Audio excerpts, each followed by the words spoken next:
roughly about 33,000 and 57,000 IPD cases were processed in the year 2009 and 2010. Now look at the figure. That will make any insurance company's system will collapse. That you are handling roughly about 5 million OPD claims of very, very small ticket size. That would put to test everything that we have learned in insurance, every system that we have created. This was the unique feature of the scheme. Another excellent feature of this scheme, which has happened over a period of time, earlier cashless as well as reimbursement were kind of in the same proportion. But with the clear focus on this scheme, the reimbursement mode has been diluted, and the scheme now today is nearly 97 and 92% on reimbursement mode, which by implication means that the patient doesn't have to pay upfront.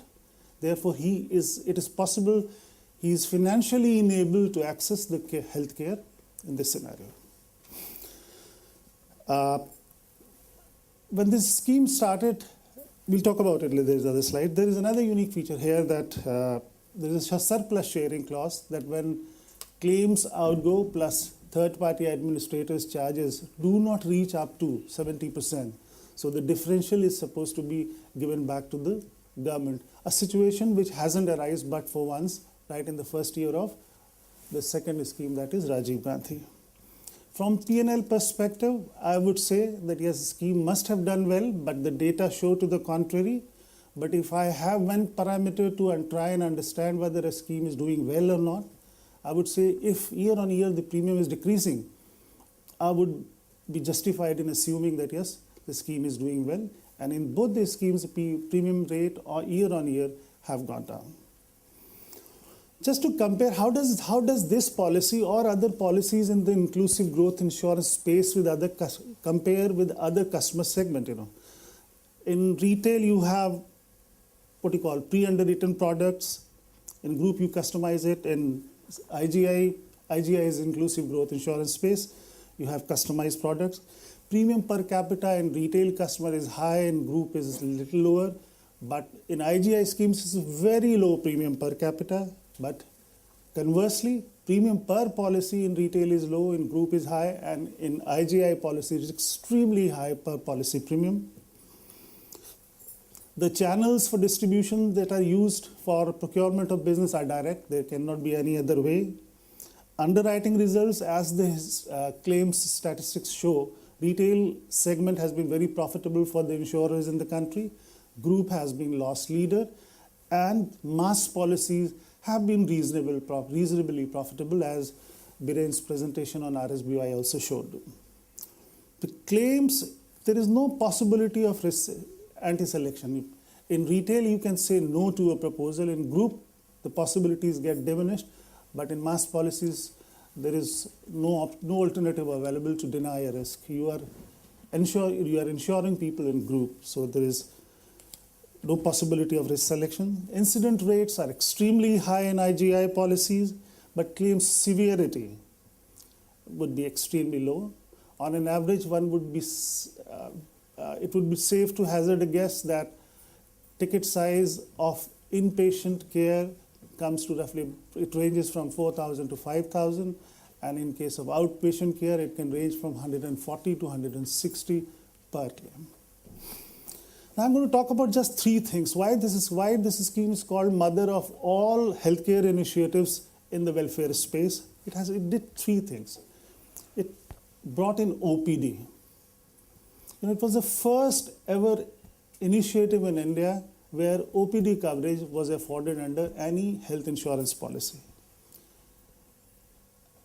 At that time, in the year 2005, no data was available. You could not have profiled the risk. You did not have the data available. So what you believed in was the general health profile, state-specific, which is generated by the government of India. So you relied on that, and you also relied on God for us to give us the results, surpluses. Internal capacities were created No other scheme in India prior to these two schemes were enrollment driven. So here you are talking about enrolling roughly about 2.5 million people by going and visiting them in remote villages and expansive geographies. So the capacities were created to collect and process documents in terms of claims from villages, to handle internal systems were created to handle huge volumes of very, very small claims. And obviously, since you are working in nearly about 29 states in remote villages, there had to be a very robust system of checks and controls which was created.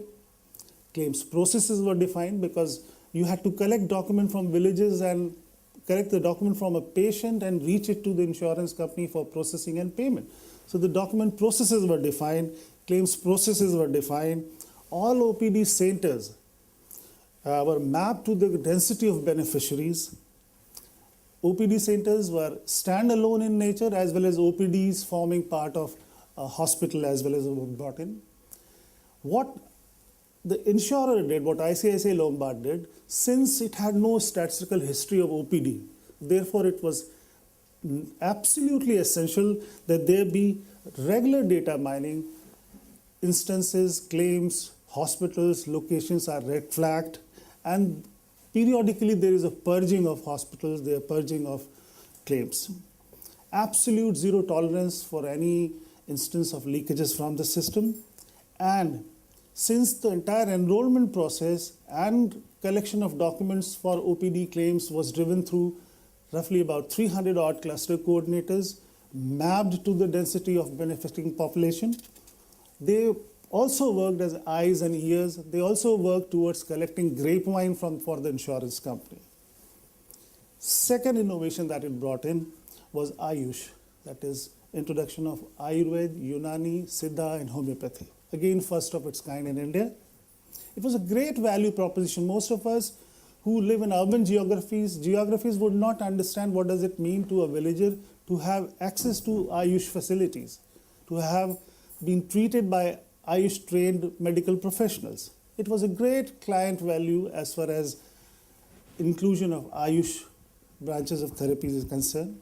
It also offered them alternatives in the areas which were underrepresented by allopathy.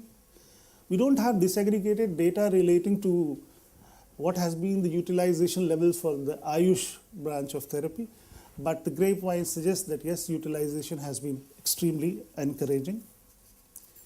Third aspect of this scheme is creating enrollment capacities. As I said, it was pre-RSBY regime.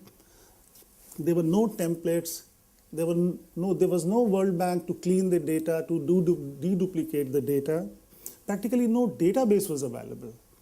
The ministries had an idea that yes, they have 47 lakh weavers across the country. If you ask them to identify, rather itemize their database, they would not be able to do it. So they would use the surrogate methods, in the sense they would use their other programs, other non-insurance programs, which are meant for cluster development or providing marketing support to the weavers and artisans or providing them yarn or inputs. The data was that data was ridden piggyback on to create a database here. Lombard created a dedicated team of cluster coordinators who were mapped, as I said, to the density of benefited population. Also, when we started off, we had no clue as to which state do we go to.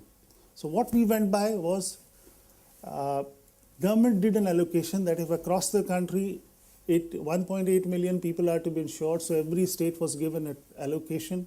Based on that allocation, the entire infrastructure estimates were prepared, manpower estimates were prepared and deployed on the field. Another challenge was when you go for the enrollment, he's a weaver, I am a weaver, who will identify? RSBY has a system of key management.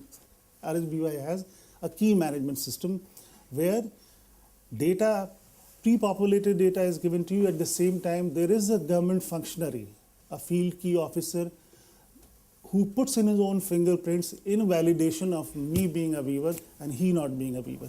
The same system was not available. So one had to work amidst a lot of disorder when it came to this scheme way back in 2005, and these schemes are still continuing.